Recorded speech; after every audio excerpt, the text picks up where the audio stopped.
Hello everybody, my name is Lewis, and in today's video, I'm going to be reviewing the Steelseries Arctis Nova 7 Wireless. Let's get into it. So first, let's start with build quality. It's built mostly out of plastic except for the headband and the ear cups, both of which are made of a metal, but the plastic does feel fine and overall it's built very well. Now for comfort. This headset is very comfortable. The ear cups are made of the material you'd find on your old couch, and the headband is like a bungee cord-like design, which makes it really comfortable and light on your head. Also with the plastic construction, it also makes it much more light, so you will have no problems wearing this thing because it's very comfortable, and I could wear this thing for like hours at a time. I do, actually, and it's really comfortable. Now for the microphone test.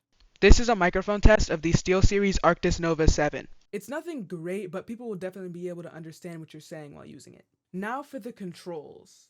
This headset has pretty standard controls. You have multimedia with the Bluetooth button, you have the power button, volume wheel, chat mix wheel, microphone mute button, and then the retractable microphone. One gripe that I have with the volume wheel is that it doesn't control device volume, it controls the headset's own weird volume, which is very annoying because at the top of said volume range, you have a lot of static that comes in there, which is really dumb. I don't know why they didn't just make it control device volume, but whatever. The microphone also has an LED that turns on when muted.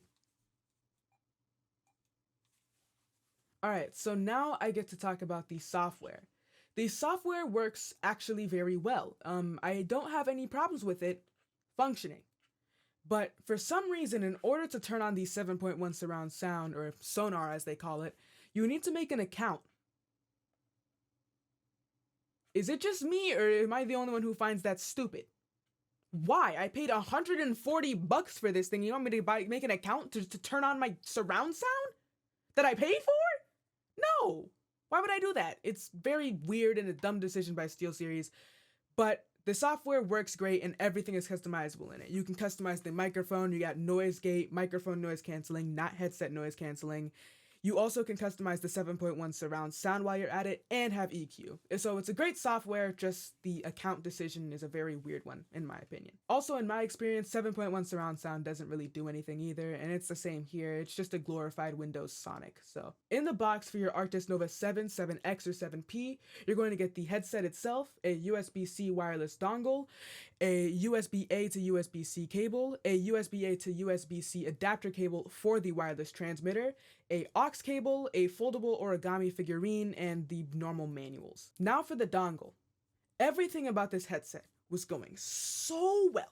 It had great audio, great comfort, great software, everything was amazing. Until we got to the dongle, because this is the absolute worst dongle I've ever used in my life.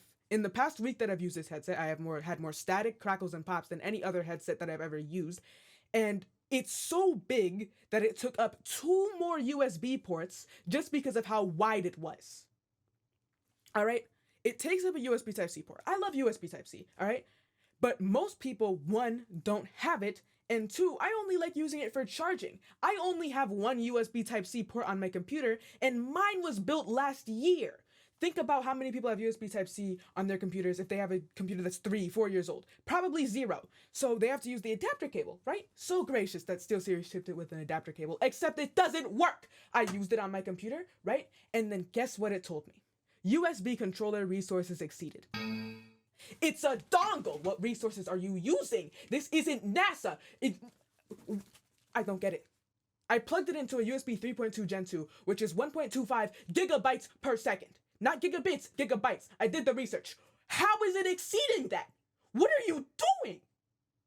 Anyway, I seriously don't understand it. Maybe the cable was broken, but then they shipped me a broken cable, and that's even worse. So either every single one of them is broken, my computer's broken, or the dongle's broken. Now, maybe this is all from my perspective. I have a wireless keyboard, wireless mouse, another wireless headset plugged in right next to it, and a wireless router sitting right outside my room. Maybe it's just interference. But my HyperX headset still didn't have as many problems, and it uses USB Type-A, so I can actually plug it in everywhere on my computer instead of the 1 port that I have, which many won't. Anyway, it's just a very bad dongle on a very good headset, and it's a big stain on this headset's rating. So now for the verdict. This headset is the best in its price range. I think it beats out the Cloud 2s and almost every single other headset that I can even think of, if only they fix the dongle problem. Now, maybe it's just me, like I said before. Maybe it's the wireless mouse and keyboard that's causing interference. Maybe. But in my experience, which is what this is about, the dongle gives this headset a -3 for being a beached whale, useless piece of absolute garbage. But if you're willing to accept the risk and hope that maybe it won't happen to you, or maybe I just received a faulty one, then go for it, because this is the best headset I've ever used if they had just fixed the stupid dongle problem. So this headset gets a 7 out of 10, purely because of the dongle issues. Without that, it is a literal perfect 10 out of 10. There is nothing wrong with it. The volume is a bit annoying, but you can EQ it and just end up boosting it a little bit if you actually know how to do that, or you could find a preset online. This is one of the greatest headsets, and I guarantee you will not regret it as long as you can find a way to fix those stupid, idiotic dongle issues. I hope you enjoyed this video, and I hope it helped you make your decision, and I'll see you guys in the next one. Peace.